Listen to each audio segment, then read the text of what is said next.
Welcome to Purposeful Practice from Sound to Syntax. We're very excited to have Jamey Peavler with us, Nancy Eberhardt, co-author of Sortegories with me, Sheryl Ferlito, and we are going to go ahead and get started with our webinar today. We're so happy that you're with us.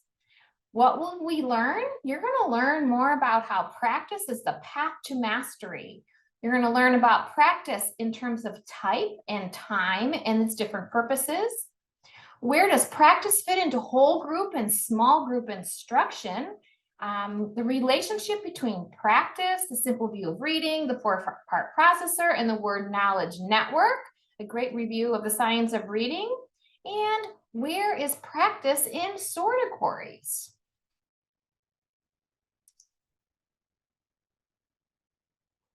So it's really important that we start off with talking about mastery, because we're going to talk tonight quite a bit about practice working towards mastery. So let's start off with a common definition.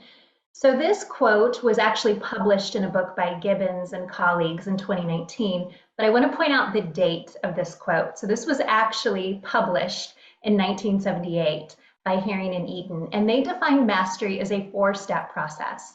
And in step one, the first thing that we need to focus on is skill acquisition. So this is really helping a student understand either a new concept or a new process. That's not mastery. Moving to step two, which increases accuracy and automaticity, so we would identify that as fluency, is still not mastery. But oftentimes our assessments stop at that point. And when that occurs, we have this false sense that students have mastered a skill.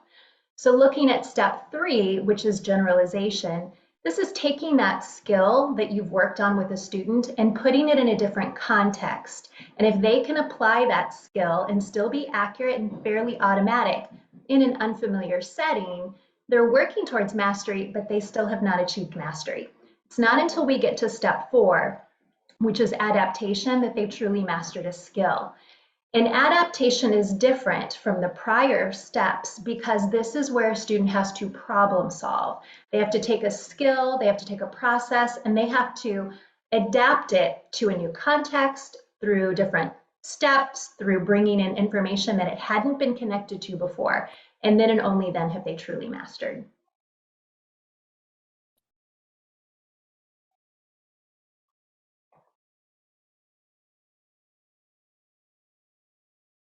So we're going to talk about different types of practice, and really we're going to explore it through two categories. When we talk about type, the first type of practice is blocked. And blocked, and then when we compare it to the next one, which is mixed or interleaved, this is really the design or the organizational structure of the items. So blocked practice is really organizing items in a way that groups things of similar skills together. And in a blocked system, students are able to just really practice and not have to think hard, reducing cognitive overload. They're just applying that new skill. Whereas in mixed and interleaved, there's a different organizational structure. And what we're doing here is we're more randomly combining those items so that students can't just go through kind of on autopilot. They have to stop and think because the process that they're using or the skill that they're applying is different item to item. If we contrast type then to the next category, we're really going to think about time. So we have massed and we have spaced or distributed. And so what's different about the time category is, both that blocked and that mixed and interleaved could fit in these time categories. But massed is unique because what's happening is we're taking a lot of repetitions and we're shrinking them down to a small period of time. So that's kind of like that cramming for a test that you might do. Whereas spaced and distributed might take the exact same number of items, but spread them out over time. And when we spread those opportunities to practice over time, we're putting intentional periods of rest in there so that students have some opportunities to forget, which we don't think of as being a good thing. It actually is a good thing. It calls for more effortful retrieval. So how does this fit in terms of that mastery sequence? Well, when we want kids to acquire a new skill, we want to give them blocked practice. And the reason why we want to do that is, again, they're new at this. They haven't gotten their bearings yet. And so we want to control the setting so that they can just focus on that new skill. When we have ensured that they know that skill in terms of they're fairly accurate, then we're going to focus on that fluency building, and massed practice is the way that we get that fluency done. We give them lots of opportunities to practice. However, if we stop there, remember we're not mastering yet. So we need to use spaced practice to give them a chance to retain that information, to generalize and get to adaptation. And one of the most effective ways to do that is through interleaving. I want to share with you a little bit about the importance of repetition and practice and how they work together. So Hattie in 2009 published the statement addressing what many studies have found and have replicated, and it's that spaced practice, that distributing the practice over time, that has enabled students to review and retain material longer. So when we think about this, it's really illustrating the power of cumulative review. So let's look at what that looks like statistically. Ironically, we think that massed practice is most effective. So when we work on something and we get really good at it and we're faster at it and more accurate at it, we feel like we've got it. We don't. It's actually that spaced practice distributed over time that is when we get it, but it's harder and it doesn't feel easy. And we often think things that feel harder are things we're not good at, but that, again, effortful retrieval is what works. If you're not putting forth effort and working hard, you're not getting a lot out of it. So where does this happen then? How do we put this into our instructional setting? Because I've never met a teacher that said, I have 10 or 15 more minutes in my day. I'm glad to do this. It's really not doing something more, but really thinking about where in your instructional sequence can you adapt what you're currently doing to just provide a different type of framework for students. So when we think about getting that repetition in over time, we're really talking about cumulative review. So what I want to do then is build back into my daily lesson things that we worked on a while ago. So I'm increasing the space, I'm increasing the rest time between opportunities to visit that content. And the best way to kind of really leverage that would be to do that mixed design for your cumulative review. So when you have items that you want to bring back in and review from several days ago, mix up the order so that they're not working on the same skill over and over again. It might be one pattern and then a syllable division and then maybe a spelling concept, and it's all intermixed. And again, we're just going to let them forget a little bit for a couple of days and bring that skill back in. We can do that in our whole group setting. So it's really a cumulative review that we would do for all kids. And the reason we want to do that for all kids is all kids need to revisit content that's been in their rearview mirror in order to become adaptable at using it in different contexts. And then that also gives us a chance then to be more specific for the kids that need something different. So as a general rule at the bottom of the screen, something I want to point out before I explain this graph is, if it's going to benefit kids and it won't actually cause harm, do it. So this diagram is showing you what researchers have found about the different types of practice. So the red line is blocked practice. And so on week 1, items that were practiced in that very structured, putting them together by common feature, students did achieve better. They were more accurate on that content. Whereas the interleaved practice that forced them to kind of struggle through how to do each item because they weren't, again, organized by pattern, they didn't do as well. But look at how that blue line is steady. In fact, over time, beyond week 3, that blue line actually continues to go up. The red line continues to go down. So we forget things that we have not continued to visit. So where does this all connect in terms of interventions? Well, small group and whole group should both have opportunities for powerful practice in a variety of ways. So in a whole group setting, here's how we want to organize. We want to make sure we're doing warm-up activities that are cumulative review at the beginning of our lesson. We want to make sure that we're also using that interleaving structure so that kids have to effortfully think about that content and not just go on autopilot, So that mixed design is going to be really important to get them to application and generalization. Then when we're actually doing new content, we want to make sure that that blocking is there for them. But, oh, and I'm getting ahead of myself, that space distribution, making sure that we're doing it over time. So just because they knew it this week doesn't mean they're going to know it 3 weeks from now. We have to put it back in. When we're teaching something new, the type of practice that we should be using there is going to be blocked and masked. And so if we think about what that's going to look like, we're going to do blocked practice when we're teaching a new skill so they can get their routine down and they can really start to understand, and then masked to get them to the level of fluency that they need. So it fits in whole group and it fits in small group. So what about the kids that are having difficulty? So when we think about practice in an intervention, we're going to think about it through a very specific lens. So our practice in an intervention setting should be very diagnostic. So when we're pulling kids together in a small group, that time is very precious. And so we need to be very strategic about what we're working on with them. It should be different from what the rest of the group is getting. So I need to have a skill focus. And that same framework of, is it new? Then I need to do blocked and masked. Is it review? Then I need to do spaced and interleaved. And when I'm doing whatever practice I know is important for those kids at that time, I need to be explicit. That means I don't leave things to chance.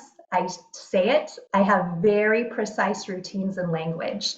And one of the things my mentor, Wilson Anderson, always said, which has continued to stick with me, is if you're teaching new content, like a new skill, a new routine or procedure, the steps that you're asking students to do to learn that new content should be familiar, because you have to reduce cognitive overload. If the skill is new, focus on the skill, use old routines and procedures. If you're teaching a new routine or procedure and that's what you want them to learn, use old content. When we think about that intervention setting, again, we're just going to be very purposeful about how we're designing that for students. And so then we'll continue on and see what that might look like in Sortegories. Right. So before we move on, Sheryl, are there any questions that we should take a moment to take care of, or? Not yet, but I would like to invite people to unmute themselves if they have questions. There's nothing in the chat box yet. Feel free to drop things in the chat box. I didn't suggest that in the beginning, but you can, or you can unmute yourself. Well, let's move on, and maybe questions will come up as we go. So one of the things that really made us fascinated by all that Jamey has just shared is that when Sheryl and I were designing Sortegories, we were trying to develop a practice tool in essence, and we were concerned that a lot of instruction worked on words that maybe were decodable out in as a masked practice, blocked practice, just doing words on flashcards. And then the other was that we wanted to get kids to reading decodable text, which is certainly that application that we're striving for. But we felt there was a whole lot of room in between individual words and decodable text, where a lot of students, especially some who struggle with different aspects of learning the code and learning what those words mean, there were a lot of things that we could be practicing. And hence, Sortegories was born.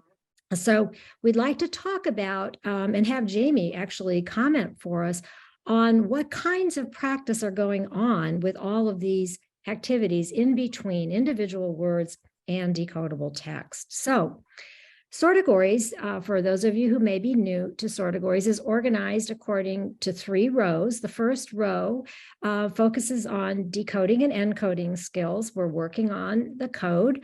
And the second row takes the words that students can decode, the same decodable words using the scope and sequence, and now works on their meaning in a variety of ways. And then the last row of activities takes those words and now focuses on features that are important when we put words into context. So for example, we have morph sort, where having an ending on a word impacts its meaning, and grammar sort is where we put words into phrases, and together the words have meaning. And then our final activity is phrase building, which really gets at meaning, which we'll share in just a moment. But each of these has a kind of practice. So Jamey, you want to speak to that? Yes, so then that top row where you're really focusing on decoding what's nice and, like map it, for instance, the procedure is the same. And so now the students are really able to become more automatic on the content that is there. And so that blocking at the encoding and decoding level is very important, because when you get to that middle level, as you mentioned, Nancy, the same words are there, but they're not that the students are reading down a word list. They're within the context of a different type of application. So now there is your interleaving, because they're having to use that content in a different setting for a different purpose. But it's not really until you get to that bottom row that you see the true power of where this is all leading. Because if they weren't successful in row 1 and row 2, they wouldn't get to this highest level. So this is where that mastery starts to come into play, because not only is it interleaved, but it's spaced. So that same set of words that initially appeared in the top row are again still appearing here. And because the students have seen them now multiple times, they can attend to that higher adaptation. They're looking at the word through a completely different lens now. So then to connect back what's happening. So the simple view of reading, which we'll take a look at the framework itself visually in just a moment.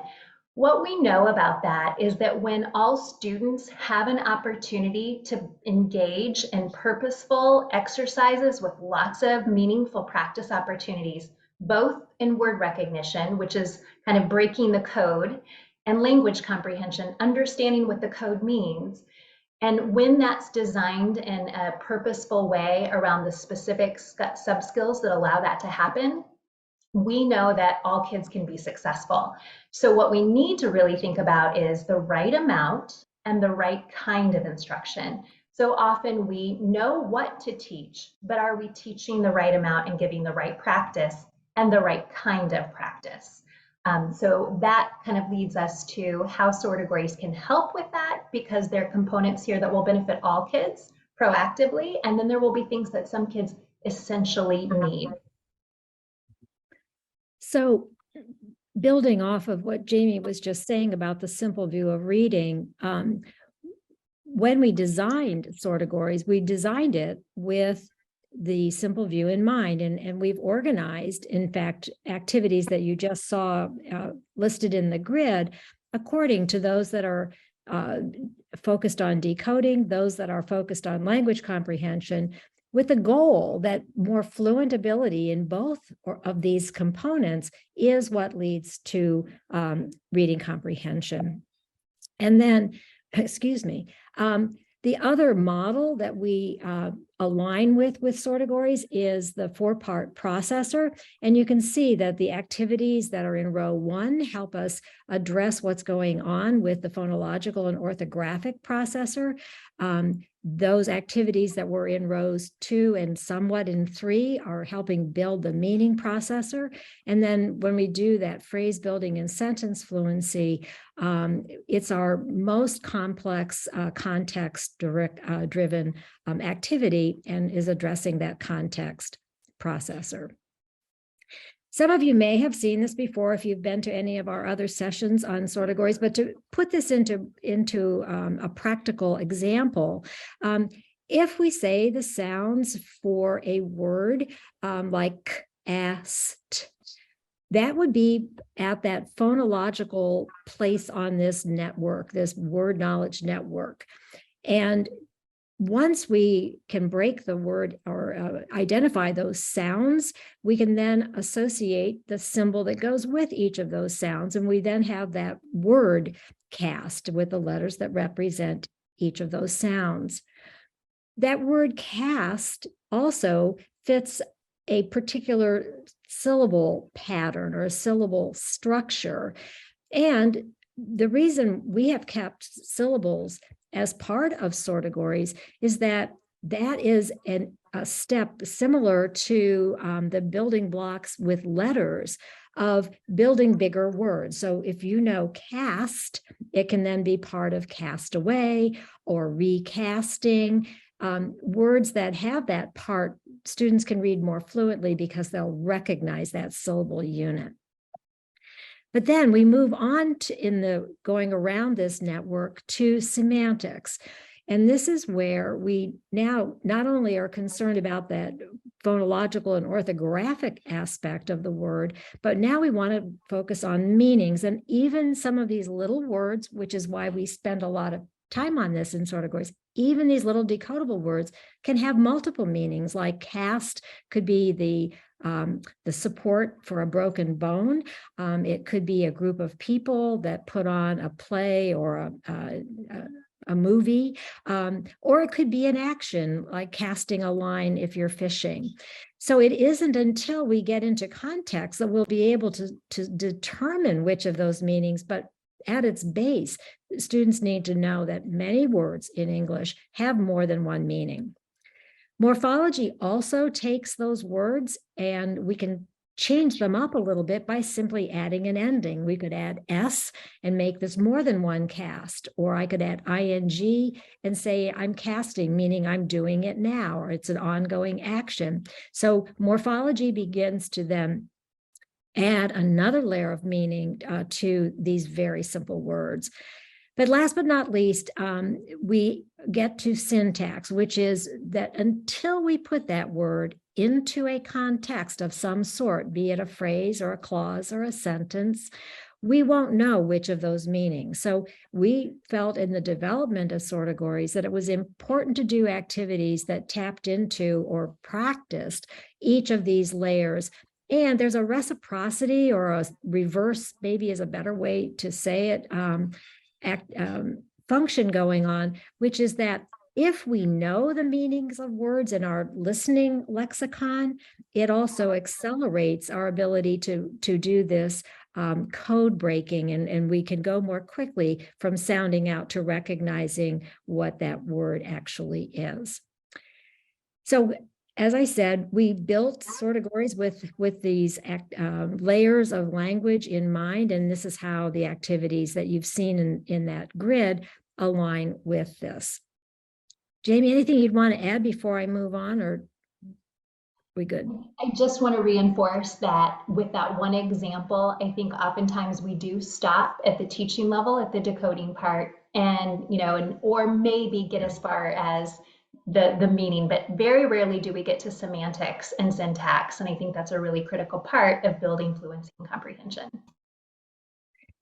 So the other thing that is important in the way Sortegories is organized, and I think speaks to some of the elements of practice that Jamey's mentioned, is that we do use a decoding phonics scope and sequence, and this small sample of that is over here. This is the full level A scope and sequence, and this is just the first module.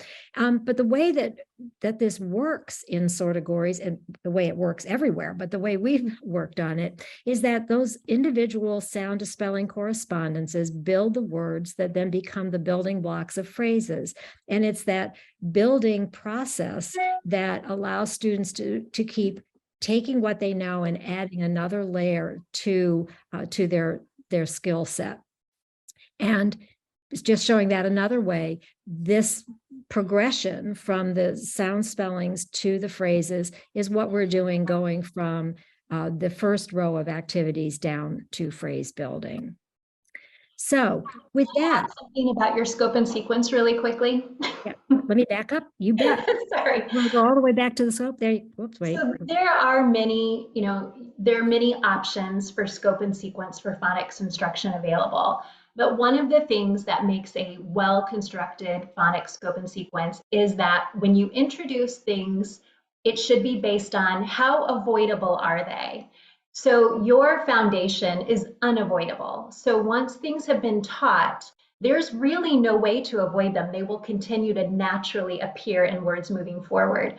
So that gives you both spaced practice, because you're going to continue to see them whether you're trying or not, and interleaving, because you're going to see them in lots of different words moving forward. So again, that's an important thing to look for in a well-developed scope and sequence. Thank you for that. And let me get back to where we were. So what we'd like to do is go through and illustrate with an activity from each row and talk again about the kind of practice involved. But let's look at the activity first. This is a sample of Build It, which is the third activity in that row of decoding and encoding. Build sat.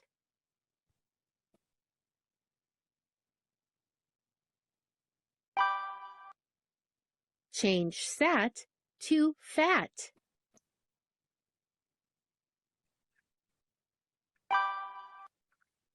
Change fat to cat.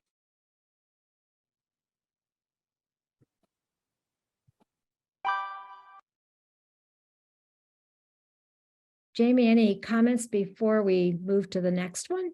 Yeah, so you might not think about it this way, but that is blocked practice. And that's because there are so many pieces of the word that are staying the same. So students are only changing one piece at a time. So, it's a really good way of illustrating what blocks should look like. We're reducing cognitive load. The student is able to focus on one thing at a time. So that's going to increase the acquisition. Oops.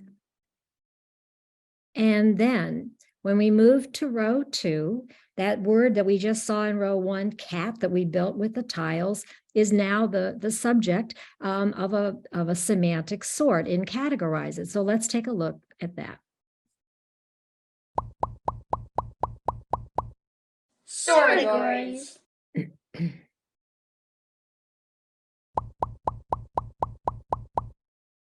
Level A. Categorize it. First, an important question. Dog. Arf. I'm going to choose it. First, select the audio icons to listen to each category. Animals, names, and neither. Then, drag the words that appear here to the correct category. At any time, you may move words from one category to another. When no more words appear, click Submit to check your answer. You can use this icon at the top to view an example, or use the glossary icon to see pictures and meanings for the words in this activity. For example, drag the first word to the correct category and drop it. Now do the same for the second word. At any time, you can move words from one category to another. Repeat until no more words appear. Click Submit to check your answer. Words in the correct category will appear in blue. Words in red are not in the correct category. Don't worry, you'll have a second try to get as many words correct as you can. Now it's your turn. Put each word in the correct category. Now, I'm actually going to do this activity and I'm going to make a few mistakes so that we can look at one of the help features and how students could make use of that. So I'm going to do a few wrong. Let's see. I'm reading these quickly to myself, so we would want our students to be reading them. Okay, so now I'm finished with my sort. That was a speed sort. And I'm going to submit my... Good try. Words in blue are in the right category. Try again with the words in red. So I'm going to try again, but because I made a mistake, I need some help. And I'm going to use the glossary that's up here in the top to look at the words, look up. Select a word to see and hear the definition. That I missed. So I missed cast. Cast. A stiff bandage for a broken bone. Now I know I read that as cats. I know that I made a mistake in how I decoded that. And now I've straightened that out. The other word I missed was this. Mat. A small piece of carpet for the floor. Now I read that mat, but I was thinking of mat. Mat. A name. Okay, so now I know there are two mats and I need to understand what makes those different. And you all know that yourselves, so I won't go into that. But students need to understand those small distinctions between words. So now I can go back and I can correct my errors. So mat is neither an animal or a name, and cast is not cats. So I'm going to bring that over here and submit again. Great job. All 10 words are correct. Wonderful. You earned a ribbon. And we like to have students know how they're doing. And for 10, 9, or 8 words correct, they get ribbons of different colors. Click a pet to feed it. When you are done, click Continue. And this is a feature that even if I only had gotten 3 words correct, I'd still have some reward because I'll get to feed 3 dogs. It's much more fun to feed 10 though. So I'm going to click and feed the dogs. And then last, Here are your results. We have a printable screen. So as a teacher or a tutor or a parent, you could see which of the words that students might have been confused by if they made errors.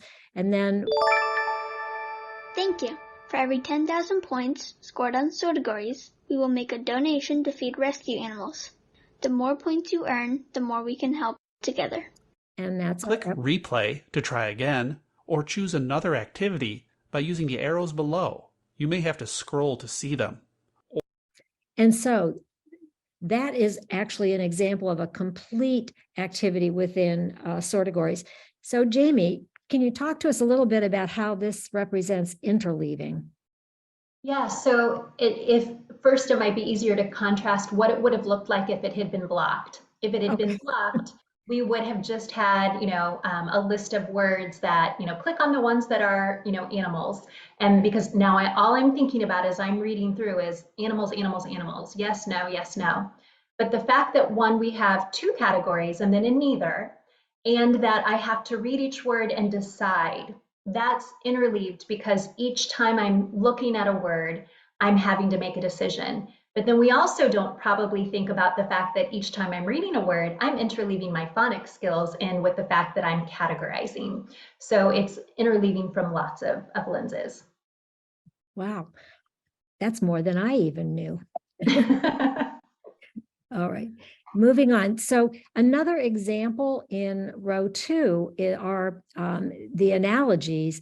And we wanted to show this because in this case, we're using cat in this example, not as the answer, but it is part of the distractor items for the correct answer. So let's just take a quick look at this activity.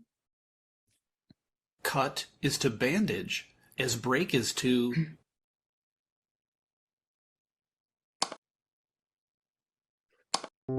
Oops. Click Try Again.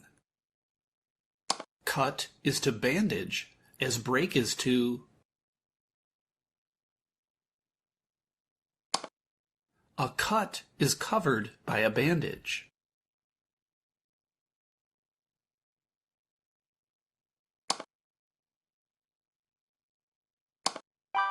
Correct. Cut is to bandage, as break is to cast. Okay, Jamey. Another example of interleaving. So what's interesting here is, and again, now you're building on things that the students have had a chance to become more automatic. They know how to read these words. It reads it to them, by the way, too. When they made a mistake and it showed the illustration of bandage, you took out of the equation, did they know what that was?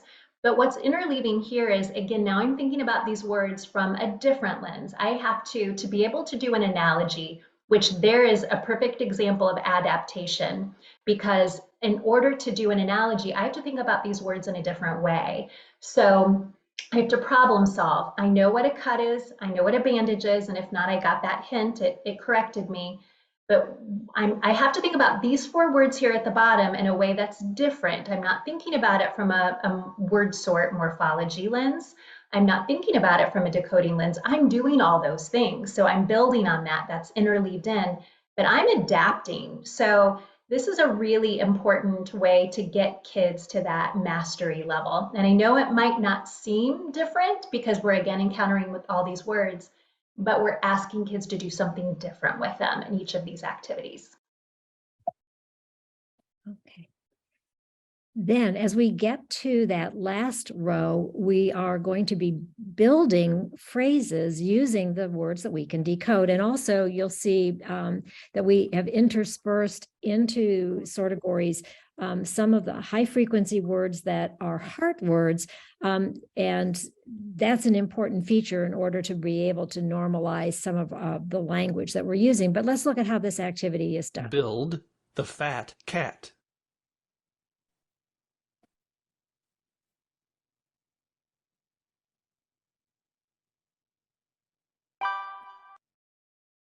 Now that's part one of the activity. Whoops. But then once they have built the phrase, we go on to part two. What question does this phrase answer in the following sentence? The fat cat climbed slowly up the tree. And in that case, that set of words, the fat cat, was answering the question of what did it. And we'll see in a moment how we give students support in knowing what those questions mean. But Jamey, can you talk to us a little bit? Maybe I should go on to one more screen before we do that. Yeah, let's do that.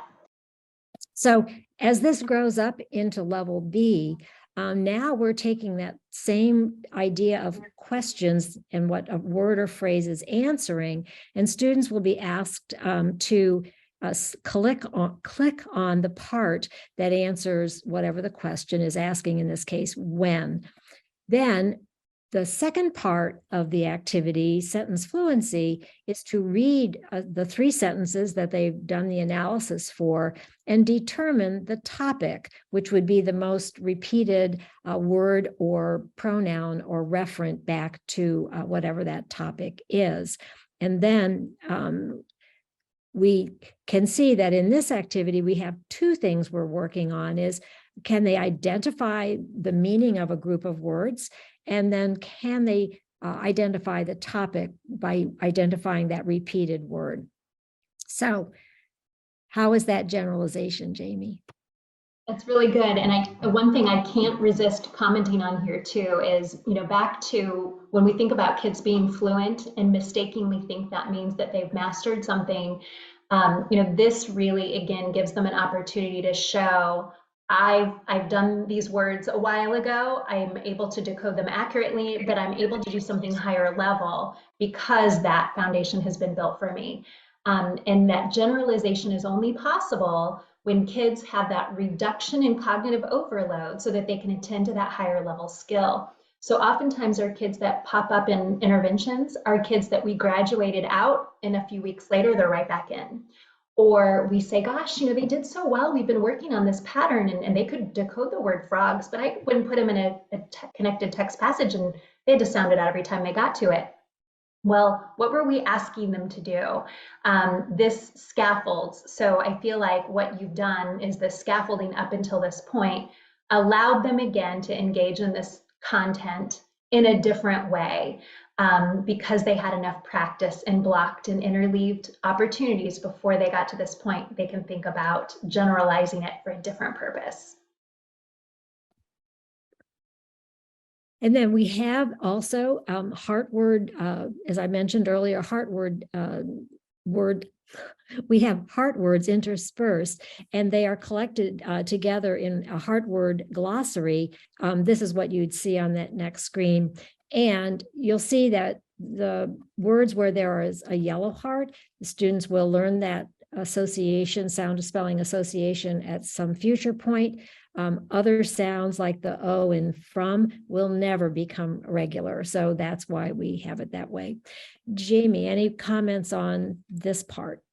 I think the only quick thing I really want to say here is, first, I think it's important to identify what will never be fair, because I think we sometimes spend too much time debating, is it phonetically irregular or not? And sometimes we could just use our time more purposefully and more intentionally if we just address, it's just not fair right now, but you'll learn it eventually, and then we can stop kind of debating that point. But one thing too, just to address the interleaving part, when you got into your phrase and your sentence building, these words are part of that. And so that's what makes this fair. And it's, again, also the way that the kids will get that spaced practice and interleaving done, rather than just working only on heart words for the entire chunk of time.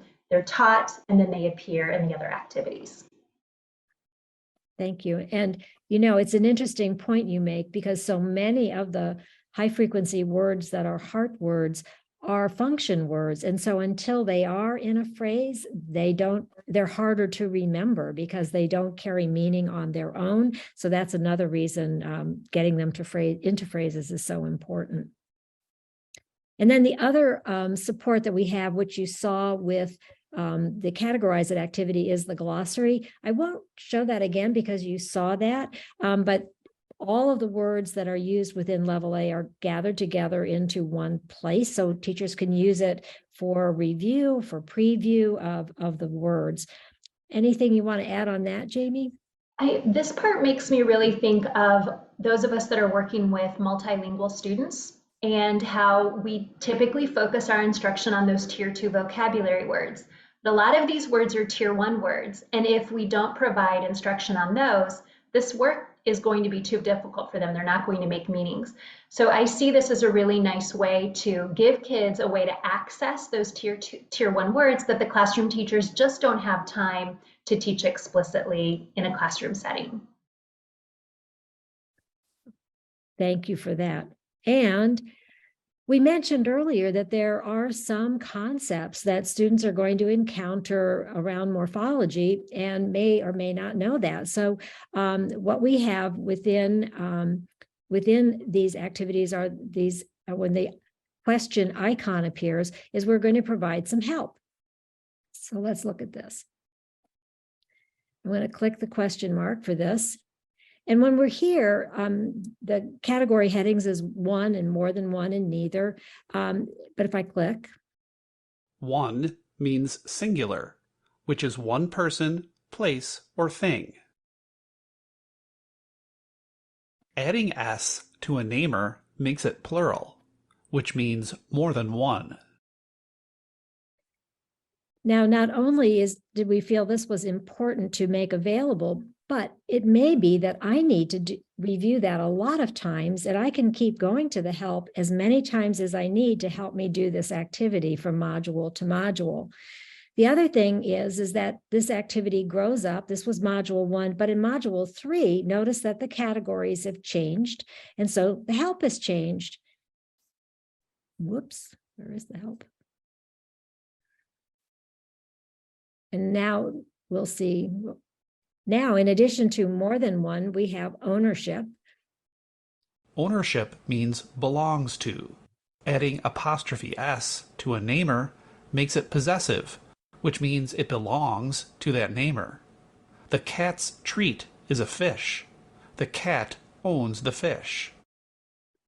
So again, the point of this help is to first potentially instruct the student, but to be something that they can refer to again and again as they need it. And then within the phrase building, we also have built in help because of these questions. And let's see which one of these gives us. Here we go. So, for example, we click. Who did it tells us the person doing the action. The man sat. Who sat? The man. In contrast, did what? Did what tells us the action the thing or object did. The dog ran. Did what? It ran.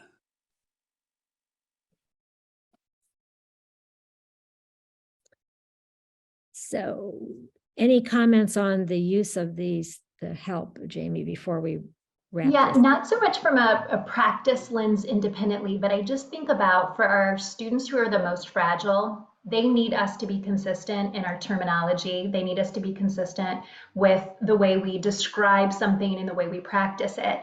And being able to use this system or these activities as a classroom instruction tool to pull up on your smartboard, to do it out loud for everyone, would benefit those students, especially who are struggling, who need the independent practice on the computer. Because the language is the same, we've done it together, we've done it as a modeled think aloud. So again, they're not having to learn a whole new direction system and new academic language. I also feel like for many of us, and including myself as a classroom teacher, sometimes it's just hard to figure out how to explain something that's very abstract. And so this to me gives a pretty systematic and pretty student-friendly language way of explaining these abstract concepts. Thank you for that. And just one more time, let's come back to sort of a framework that we use with the science of reading and talk about the fact that we need to be building both the word recognition and the language comprehension.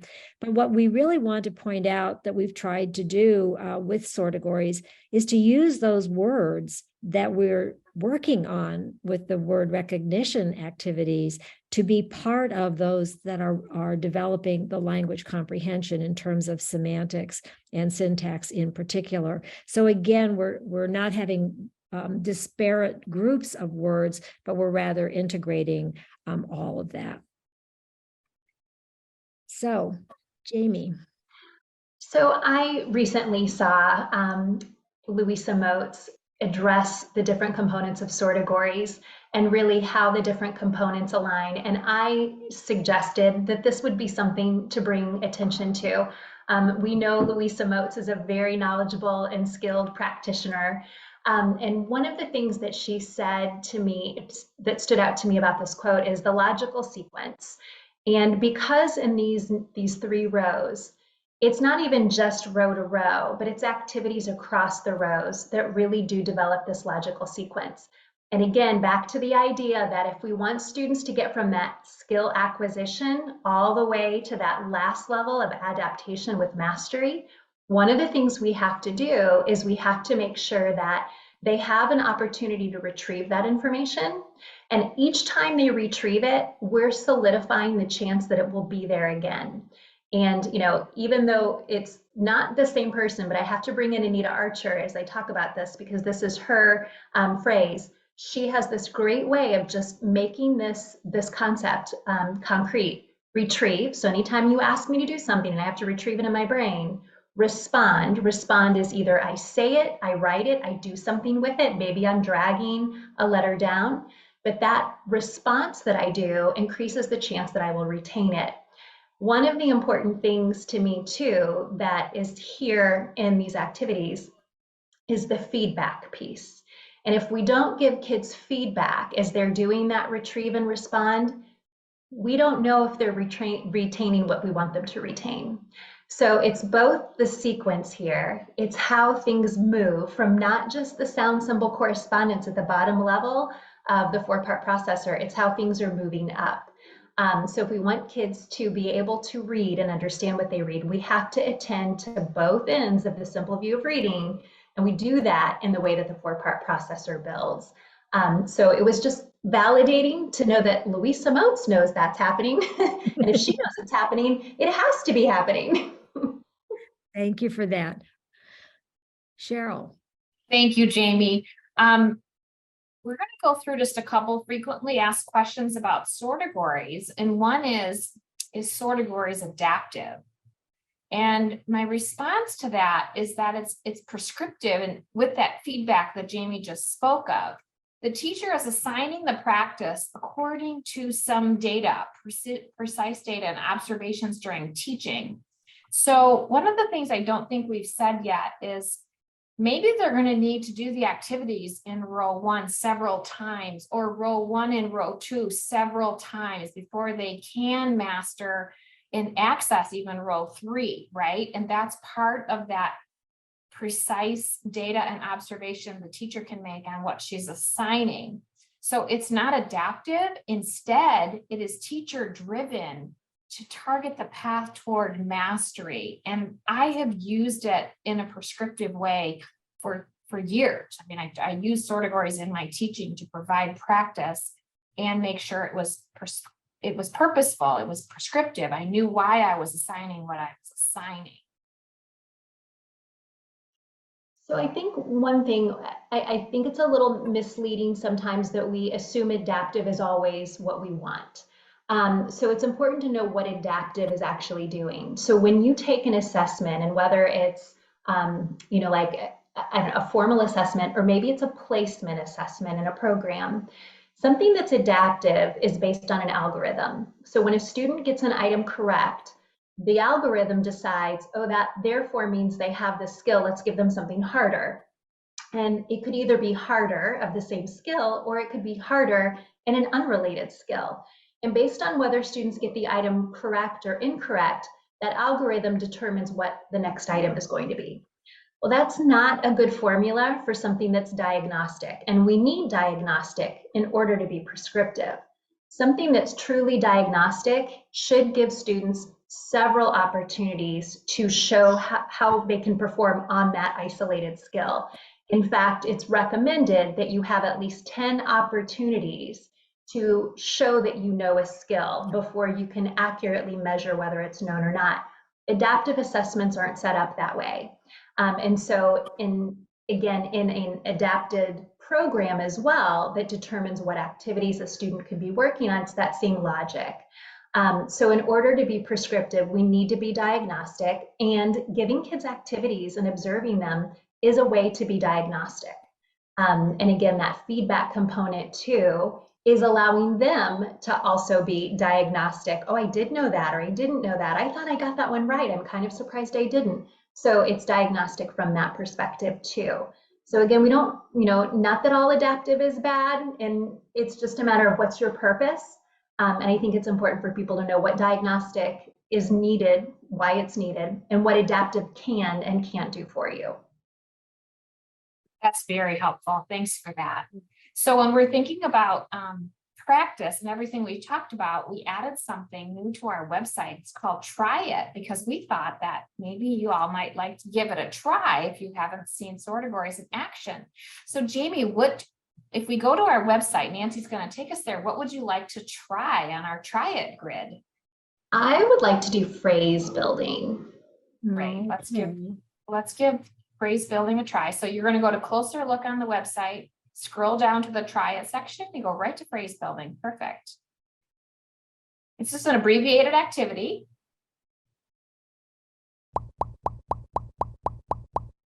Sortegories.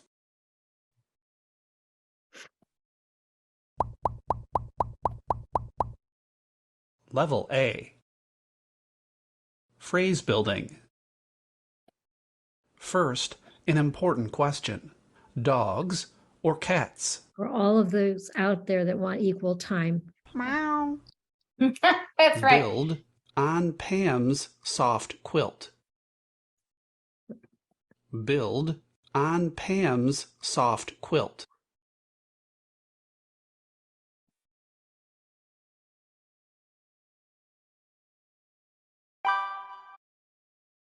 What question does this phrase answer in the following sentence? The cat slept on Pam's soft quilt. Now we could check the help if you're not sure what these mean. Like, I don't know what where means, so I'm going to check. Where tells a place. The dog sat in the grass. Where? In the grass. Okay, well, that helps me out. So I'm going to go back. And on Pam's soft quilt tells me where. Build the quick fox.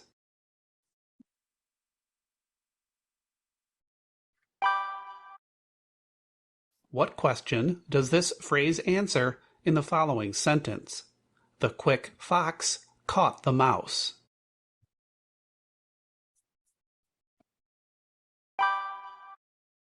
Build our dripping wax. Nancy, will you go to the heart help here so they see what that's like? I will. Let me just finish dragging here. So now, if I wanted to be reminded of what this word is, I can click on it. The letters AR spell R, and the E is silent in R. So, and then to Jamey's earlier point, OW, we will eventually learn, don't know it right now, but I could. The letters OW spell ow in down. But later on in the scope and sequence, we will learn that. Okay, so now that I've built that phrase. What question does this phrase answer in the following sentence? The burning candles are dripping wax. And what we're having to do to process that is to parse out that part of the sentence to understand what question it's answering, which is a really important language processing skill to lead to comprehension. So there we go. And then we can, once we're here, of course, if you want to buy it, you can learn more, which we could see the directions and learn more details about the activity, or you can do it again if you wanted to play it again. So that is how Try It works on our website. So you can go to any of the activities and give those that you've seen this evening and some that we didn't do a try. And then next, Sheryl. So in terms of practice, we want you to know that if you're using Sortegories at school, students have access to that license at home. It's a web-based product that will work on any device. If parents want to purchase it, it's not used at school. Parents want to purchase it or use it in a homeschool situation, it is possible that way too. If you are working in a school and you're interested in a quote, you just email us at customersupport@sortegories.com. Let us know what time frame you're looking for. Are you in spring? Are you in summer? Are you in next school year? Are you on all of the above? Just let us know the number of students and teachers, and we're happy to get you a quote. But it's available in all of those areas: school, home, homeschool, clinics. And I just want to pick up on something Sheryl said, and that is you can do the activities over and over and over again. And we think that's real important as a distinction from a lot of other programs where you have one chance and then you're moving on. And so I think it's very flexible in that regard. Yep. And staying on this just for 1 second, there's a question in the chat box that level A is available incomplete. Level B, row 2 is finished. Row 3 and 1, we're actually working on simultaneously, and they will be out the door as soon as we can get them out the door. And the scope and sequence for A and B are on the website. On that closer look page that we were just looking at. Absolutely. Go to a closer look. That's right. And do we have time for this? It's real fast. It's a good way to end. Let's show it real quick. This is a homeschool video of a 5-year-old.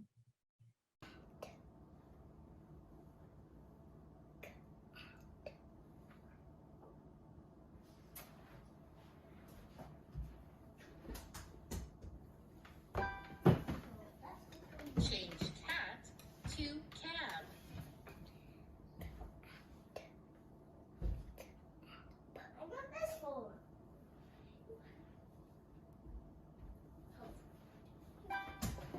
Build cat.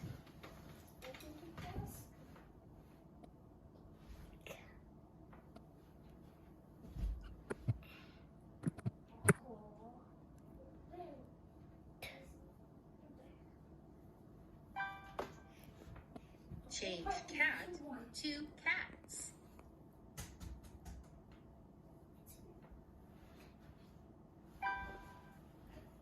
Change cats to cabs.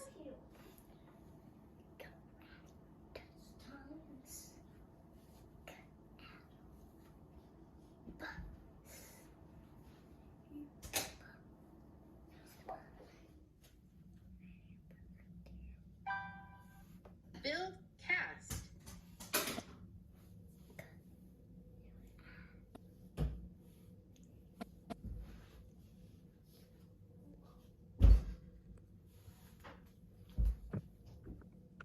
Build cast.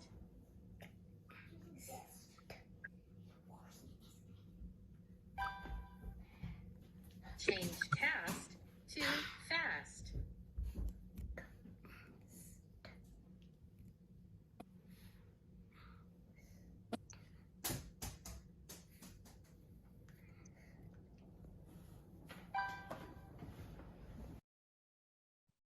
Ta-da. And Thank you so much. And also just letting you know that we have summer school. It's available for summer school as well, mostly for the younger kids. And we have many videos on YouTube. So check out our YouTube channel. And there we are. We're on social media. There is a Facebook page that is a Sortegories user group. And in the files, someone asked if it's suitable for a 9-year-old. In the files, there's actually a spelling inventory that you could give your student, your child, to see, and you could use that as a decoding assessment to let you know what they might need in row 1. In terms of row 2 and row 3, it's more about vocabulary and their vocabulary usage. So if there are any other questions or comments and you want to unmute yourself, you may. There's one more question. When will more advanced levels be released? Do you have an idea of a time frame? Nancy, do you have an idea of time frame? You're better at that than me, I think. mean beyond B? No, just B. When will we finish B? B should be finished for by the end of the spring, so it will be available. That's what I was thinking too. Okay, I didn't want to overstate. And also, the other point I did want to make is that you don't have to do all rows, all activities with students to, again, Jamey's point about being diagnostic and prescriptive. If your students already know that code part, then you maybe just need to work on the vocabulary. That's possible, or vice versa. So anyway, was there another question? I think someone was starting to say something. Did you want me to talk, Sheryl, about my class using Sortegories? I would love that. You had mentioned something in the chat, Jen, so I would love to hear how it's going in your classroom. Sure, I'd love to talk about it. I am hoping to be able to share some videos from my classroom soon. We're working on just the last final specifics on that. So I teach kindergarten. I've been teaching kindergarten for 17 years, and I started the free trial of Sortegories at the beginning of February. And a couple of weeks ago, we started just with the website on the smartboard in the classroom, and just kind of an introductory of me clicking around and showing the kids how it works. And we are a Haggerty school, so the kids are very familiar with tapping and building and mapping, and they were just amazed at how you could use the tiles to do what we do with Haggerty. And we are also an ECRI school, which is phonics, which ties into our Wonders curriculum. It's just the explicit routines of it. And if you've ever seen any of Anita Archer's talks, she frequently mentions ECRI, so you might have heard the term before. It works really, really well, but we do a lot of those types of activities in our ECRI skills, so the kids are very familiar. And so at the end of the little lesson, it was just one round. The one little boy said, "Well, I cannot wait for you to send this to my tablet so I can play this too."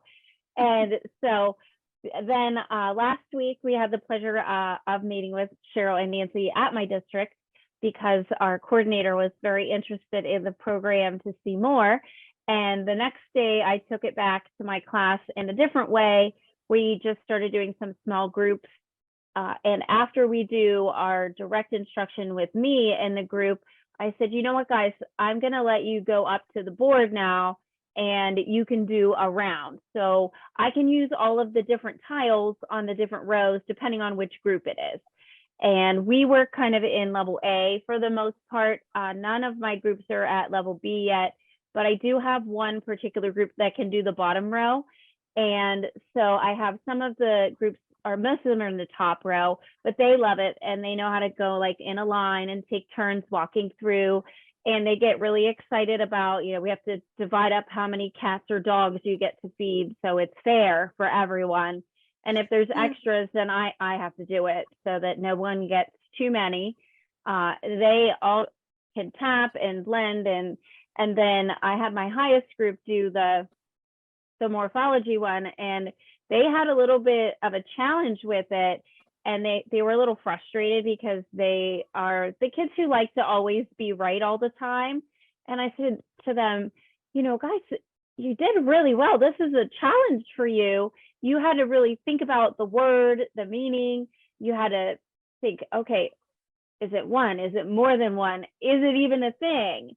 And they really only missed 3. And it was the first time we had ever talked in that kind of a language, because we don't have that piece of structure in our curriculum.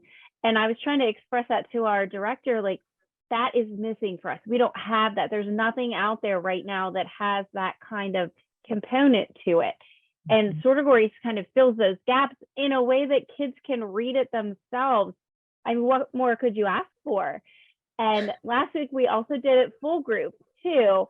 We put the tile up on the board and all the kids got out their whiteboards, and the program would say the word and then the kids would tap it, doing like that kind of the OG routine, say it, tap it, and then spell it. And then the helper, whoever was at the board, would wait for most of the kids to hold up their whiteboards. And then when, most of the kids were ready, they would press submit, and then they would all cheer, make corrections as needed, so that everybody could participate, even though we don't have a license for all the kids. So if you haven't checked it out, I highly recommend it.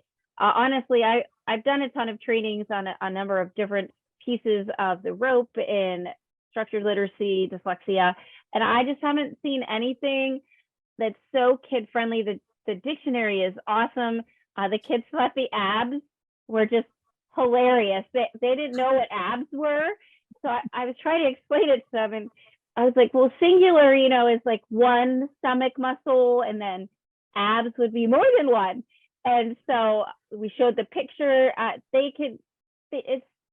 going to be so much smarter by using the program. So I'm really hopeful that we can work out an agreement in my district, because my kids can't wait to use it. So thanks for the opportunity, number one, to share, and number two, to test it out. And actually, the kids asked me this morning, so did we win the contest? Because we really want to play the game on our tablets. So you guys really have a great product, according to my 5-year-old.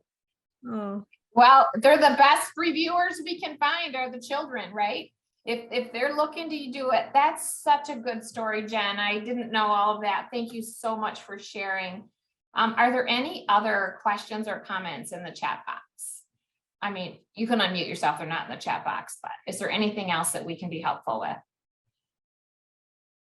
Well, thank you everyone for being here.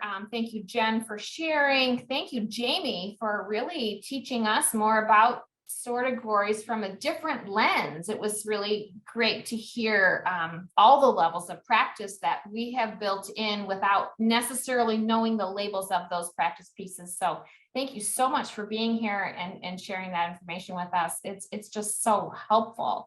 And we hope to see you all soon. Please reach out if we can be helpful to any of you. And thanks again, Jen, for sharing that story. Bye. Thank you.